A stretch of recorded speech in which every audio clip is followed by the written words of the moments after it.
ఆరాధించి నీకు స్తోత్రము చేయుచున్నాను.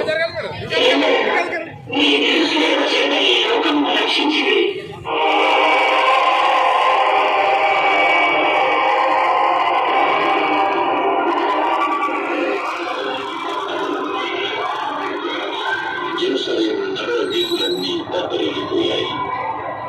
ఎప్పుడూ విననటువంటి ఈ అరుపులు, కేకలు, కేరింతలు విని ఆ నగరంలోని స్త్రీలందరూ ఊరి బయటికి వచ్చారు. ఎంతో సుపరిచితమైనటువంటి ఒక ముఖం, ఎందరినో సంతోషపరిచినటువంటి ఒక వ్యక్తి, ఎందరి జీవితాలలోనూ అమృతాన్ని పోసిన మహానుభావుడు అట్టి ఆయనను శిలువతో నడిపించుటను, కొరడాలతో కొట్టుటను చూచిన ఆ స్త్రీల హృదయాలు కరిగిపోయాయి.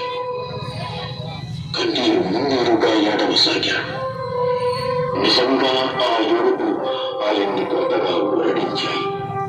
అందుకే వారితో, నా కోసం ఏడవగలదు, మీకోసం, మీ బిడ్డల కోసం ఏడవండి అని అన్నాడు.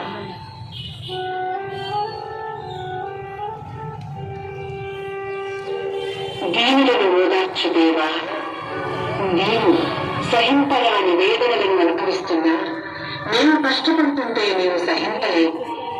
అందుకే ప్రభు, నీవు బాధపడుతూ రాబోయే బాధలను మనసులో ఉంచుకుని ఆ స్త్రీలను ఓదార్చావు.